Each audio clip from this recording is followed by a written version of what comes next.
জন্য তাকে আমি কিছু সুন্দরভাবে ইসলামের যে দিকগুলি সেগুলি আলোচনা করার জন্য অনুরোধ করছি। ধন্যবাদ।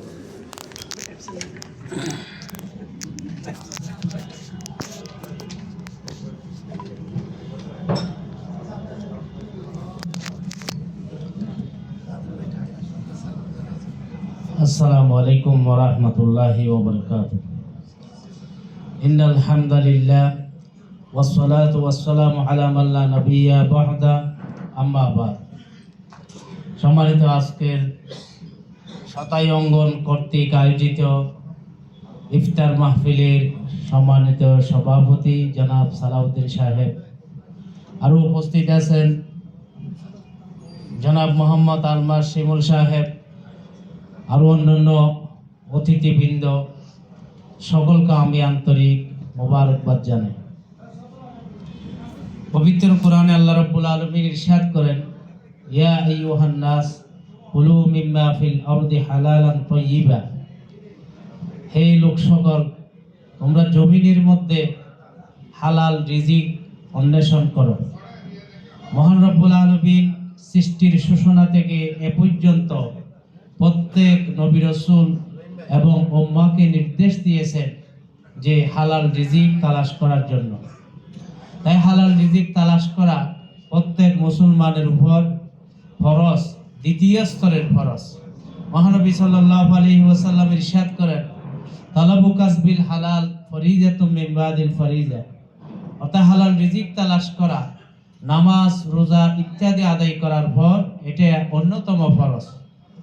যত রিজিক আপনার হালাল হবে, ইবাদতের স্বাদ আপনি তত বেশি পাবেন, আপনার দোয়া বেশি কবুল হবে।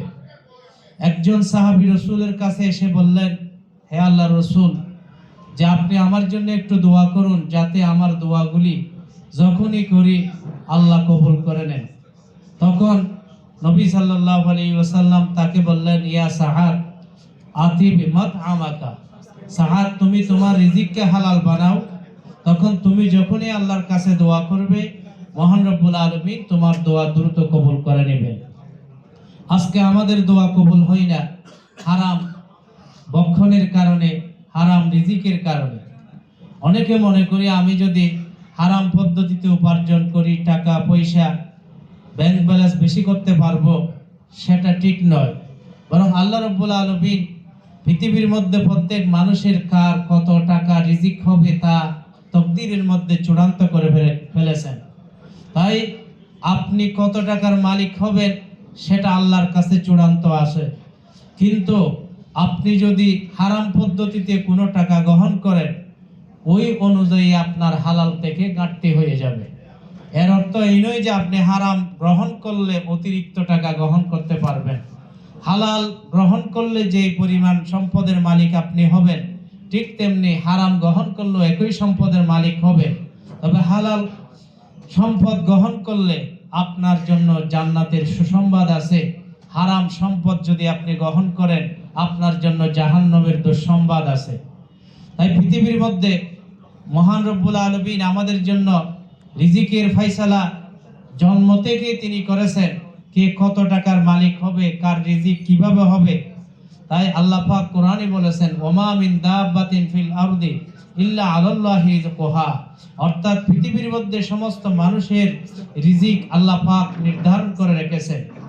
শুধুমাত্র রিজিক তালাশ করে পৃথিবীর মধ্যে মানব জাতিরা জমা করে রাখে, কিন্তু আর কোনো প্রাণী জমা করে না। দেখা যায় ইঁদুর তারা জমা করে সামান্য সময়ের জন্য, কিন্তু মানুষ দীর্ঘ সময়ের জন্য রিজিক জমা করে। 18,000 মখলুকাতের মধ্যে অন্য কোনো প্রাণীর রিজিকগুলি জমা রাখে না। তারা সকালে আল্লাহ পাকের জিকির করে বের হয়ে যায়, বিকালে ওদের ফুর্তি করে তারা আবার বাসার মধ্যে ফিরে আসে। ইসলাম অতিরিক্ত সম্পদ উপার্জনের জন্য অনুমোদন দিয়েছে, তবে ইসলাম বলে দিয়েছেন যে প্রত্যেক ধনীদের সম্পদের মধ্যে গরিবের হক আছে। সেখানে যাকাত আছে, সদকাতুল ফিতির আছে, অন্যান্য নিকট আত্মীয় স্বজনের জন্য খরচের দায়িত্ব আল্লাহ রাব্বুল আলামিন দিয়েছেন। যাকাত এত বেশি টাকা লাগে না। বর্তমান 52 তোলা রূপার দাম 18 ক্যারেটের যদি দাম হিসাব করা হয় 2,30,000 মতো হয়।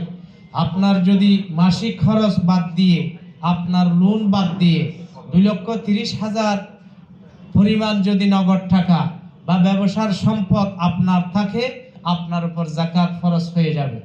আপনাকে শতকরা 2.5 টাকা করে, হাজারে 25 টাকা করে, লাখে 2,500, 1 কোটির মধ্যে 2.5 লাখ টাকা আপনাকে যাকাত দিতে হবে।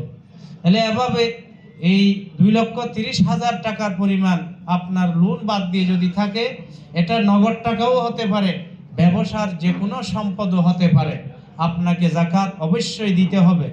তাই রাসূল সাল্লাল্লাহু আলাইহি ওয়াসাল্লাম বলেছেন, হে মুমিনগণ, তোমরা যাকাতে অবহেলা করো না, কেননা আল্লাহ পাক কোরআনে বলেছেন, ওয়া আনফিকু মিম্মা রাযাকনাকুম মিন ক্বাবলি আন ইয়াতি আহাদাকুমুল মাউত ওয়া ইয়াকুলা রাব্বি লাউলা আখখারতানি ইলা আজালিন কারীম। তোমরা এমন একটা সময় আসার আগেই তোমরা খরচ করো, যে সময় সে হলো মৃত্যুর সময়। তখন বলবে, কারণ মৃত্যুর সময়ের মধ্যে কে কি অপরাধ করেছে, কোথায় ঘাটতি আছে, সেগুলি সে জানতে পারবে। তখন সে যদি যাকাতে ঘাটতি দেখা দেয়, তখন সে বলবে, আল্লাহ আমাকে 1 সপ্তাহের জন্য একটু হায়াত বাড়িয়ে দিন, যাতে আমি এত বছর যে যাকাতে অবহেলা করেছি, পরিপূর্ণ আদায় করিনি, সেগুলো যেন আমি আদায় করতে পারি। কিন্তু আল্লাহ পাক বলে দিয়েছেন, ওয়ালা ইউআখিরুল্লাহু নাফসান ইযা জা আজালুহা। মানুষের মৃত্যু যখন এসে যায়, একটা সেকেন্ড আগে পরে যাওয়ার কোনো সুযোগ থাকে না। সেরকম একটা আফসোস বা কামনা পেশ করতে যেন না হয়, অগ্রিমভাবে আল্লাহ রাব্বুল আলামিন সমস্ত মানুষদেরকে বলে দিয়েছেন, সময় থাকতে তোমরা তোমাদের দায়িত্ব আদায় করো, আর্থিক খরচগুলি, মানুষের হকগুলি পৌঁছিয়ে দাও।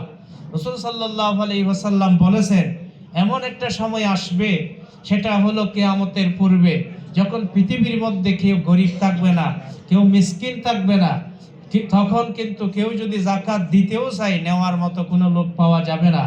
তাই সুতরাং যেই সময়ের মধ্যে তোমাদের সমাজে গরিব মানুষ রয়েছে, তাদের মধ্যে তোমরা যাকাতকে সঠিকভাবে বন্টন করো। ইসলামী অর্থনীতি এবং পুঁজিবাদের মধ্যে এটাই পার্থক্য। পুঁজিবাদের মধ্যে উপার্জনের কোনো লাগাম থাকে না, হালাল হারাম কোনো পার্থক্য থাকে না। ইসলামী অর্থনীতিতে উপার্জনের মধ্যে হালাল হারামের পার্থক্য শর্ত আরোপ করা হয়েছে। ইসলামী অর্থনীতি সুদকে না করেছে এবং ইসলামী অর্থনীতির মধ্যে হালাল উপার্জন শর্ত করেছে। এবং পুঁজিবাদের মধ্যে এরকম শতকরা 2.5 টাকা করে নির্দিষ্ট কোনো যাকাতের বিধান নেই, কিন্তু ইসলামী অর্থনীতির মধ্যে সেটা রয়েছে। তাই এটা হলো মানুষের হক।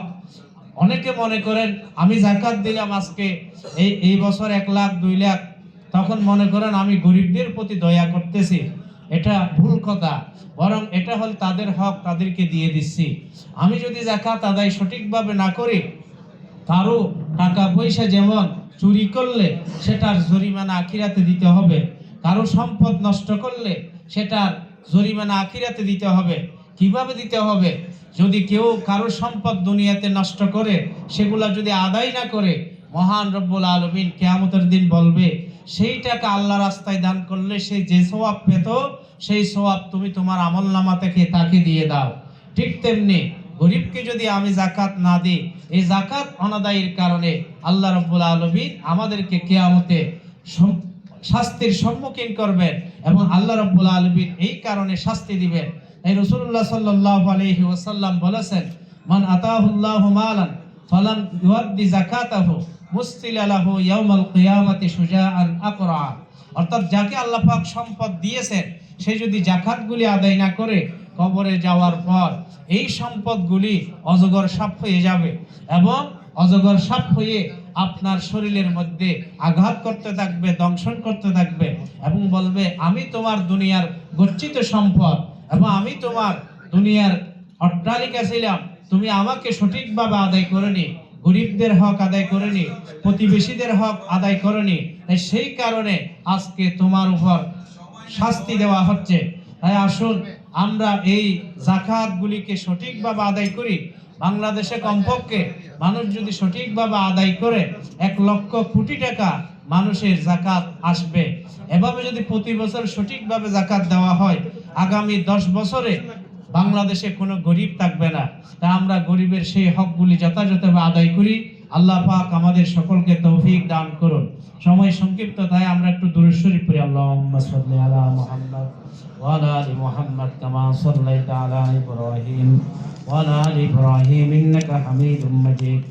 আল্লাহুম্মা বারিক আলা মুহাম্মাদ ওয়া আলা আলি মুহাম্মাদ কামা বারাকতা আলা ইব্রাহিম ওয়া আলা আলি ইব্রাহিম ইন্নাকা হামিদুম মাজিদ।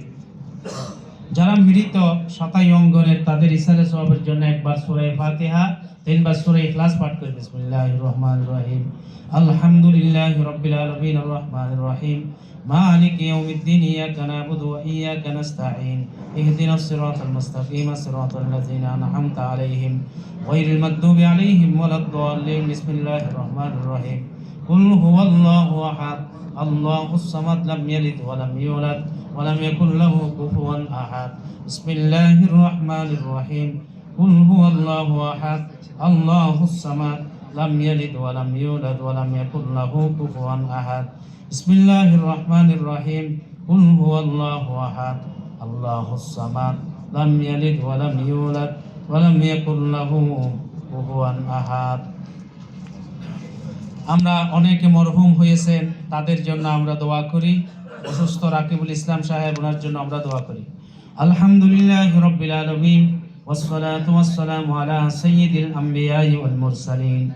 রব্বানা আতিনা ফিদ দুনিয়া হাসানা ওয়া ফিল আখিরাতি হাসানা ওয়া কিনা আযাবান নার।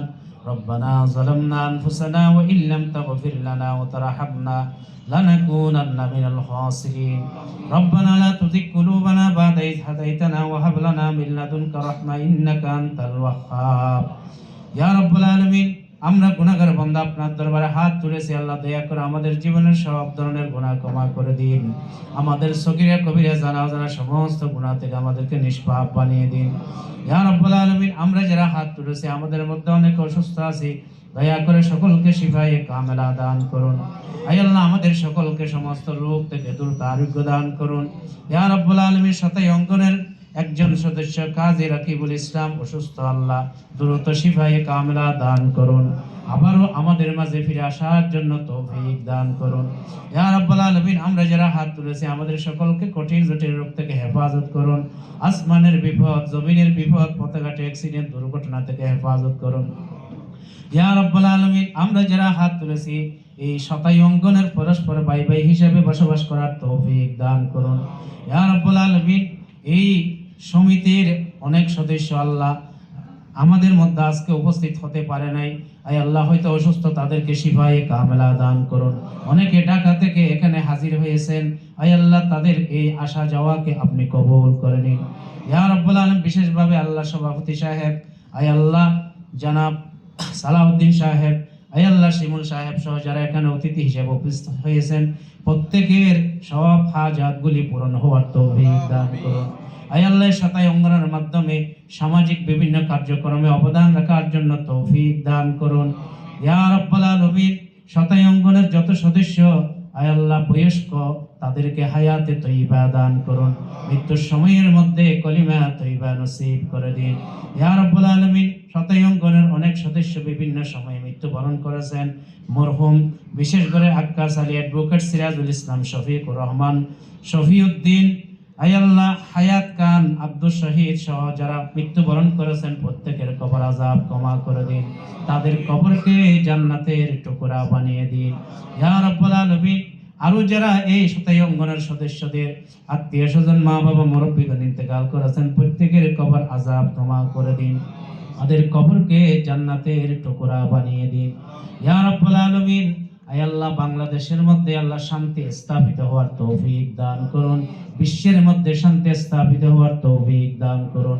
রমজান মাস মাগফিরাতের মাস, ইফতারের সময় আমরা ইফতার সামনে নিয়ে আপনার দরবারে হাত তুলেছি, আবারও ফরিয়াদ করছি, আমাদের গুনাহ ক্ষমা করে জাহান্নাম থেকে আমাদেরকে মুক্তি প্রদান করুন।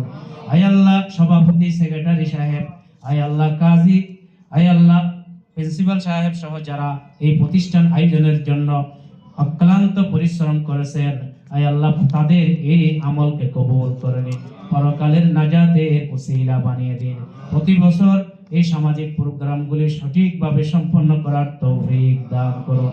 আয় আল্লাহ, অনেক এখানে ব্যবসায়ী রয়েছেন, প্রত্যেকের ব্যবসা বাণিজ্যের মধ্যে বরকত দান করুন, হালাল রিজিক উপার্জন করার তৌফিক দান করুন, সঠিকভাবে প্রতিবেশী এবং গরিবদের হক যাকাত সাদকাতুল ফিতর আদায় করার তৌফিক দান করুন। রব্বির হামহুমা কামা রব্বায়ানি সাগীরা। আল্লাহুম্মা ইন্না আউযু বিকা মিন আযাবিল কবর ওয়া মিন আযাবিন নার ওয়া মিন ফিতনাতিল মাহইয়া ওয়াল মামাত ওয়া মিন ফিতনাতিল মাসিহিদ দাজ্জাল। আল্লাহুম্মা ইন্নী أعوذ بك من الهم والحزن والعجز والكسل والبخل والجبن وضلع الدين والغلبة الرجال. وصلى الله تعالى على خير خلقه وآله وأصحابه أجمعين برحمتك يا أرحم الراحمين.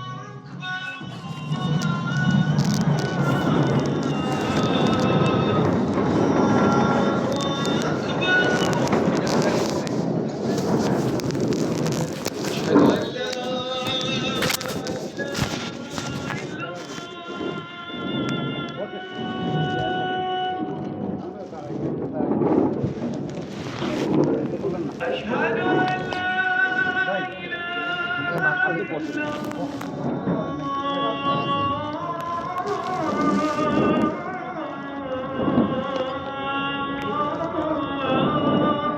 الله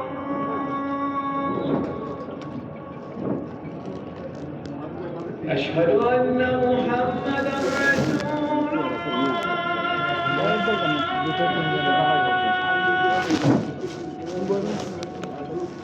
আরেকদের এখানে একটা প্লেট أشهد أن এটা আজমের একটা না আজকে জিজ্ঞেস করলে এগুলো আছে কিনা এখানে একটা শর্ট আছে কিনা